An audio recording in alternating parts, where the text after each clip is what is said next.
toujours me rappeler quand je ne me suis fait opérer. Je ne pouvais plus supporter, j'avais une hernie inguinale, ça me faisait mal. Je ne sais pas comment ça a été apparu. Pour une cause grave, on n'a pas besoin des SAMU. Tout de suite aux urgences, pas besoin d'appeler les ambulances. C'était la première fois mon opération à mon enfance. Pas très loin de l'hôpital, il n'y a pas de soucis. Viens juste là, tu peux apprendre. Le trajet dure environ 2 minutes. Quand il y a des trucs qui sont graves, il ne faut pas attendre au dernier moment, sinon ça va durer longtemps. Il ne faut pas avoir peur du boucan, il n'y a rien de grave. Faut tout de suite annoncer et ne pas banal, parce que après les situations vont s'empirer de plus en plus.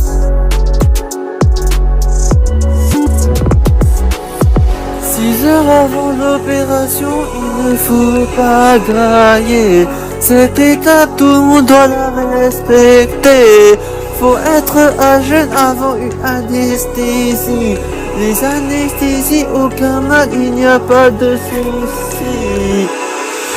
En rentrant dans l'hôpital, j'avais affronté ma peur. J'ai cru que j'allais rencontrer la frayeur et qu'il y avait une terreur. Je ne savais pas ce qui allait se passer, mais finalement c'était juste pour se faire opérer. 7h du matin avant d'entrer dans le bloc opératoire, les chirurgiens m'ont anesthésié pour sentir aucune douleur. Entré dans le coma, je me suis endormi. Heureusement que ça existe les anesthésies. Les gens ne sentent rien pendant la chirurgie, car ils se sont anesthésiés pour ne pas souffrir. L'hôpital est fait pour guérir. Sommeil artificiel, c'est plus profond que dormir. L'anesthésie générale, on ne peut absolument pas bouger. C'est comme si on était décédé, mais moi en vrai non, on est juste somnolé. Donc il ne faut pas s'inquiéter, c'est jusqu'à la fin de l'intervention. L'anesthésie ça reste juste après la fin de l'opération. Au réveil tout le monde a un peu mal, c'est normal. 6 heures avant l'opération, il ne faut pas grailler. Cette étape, tout le monde doit la respecter. Faut être à jeun avant une anesthésie. Les anesthésies, aucun mal, il n'y a pas de soucis. En rentrant dans l'hôpital, j'avais affronté ma peur.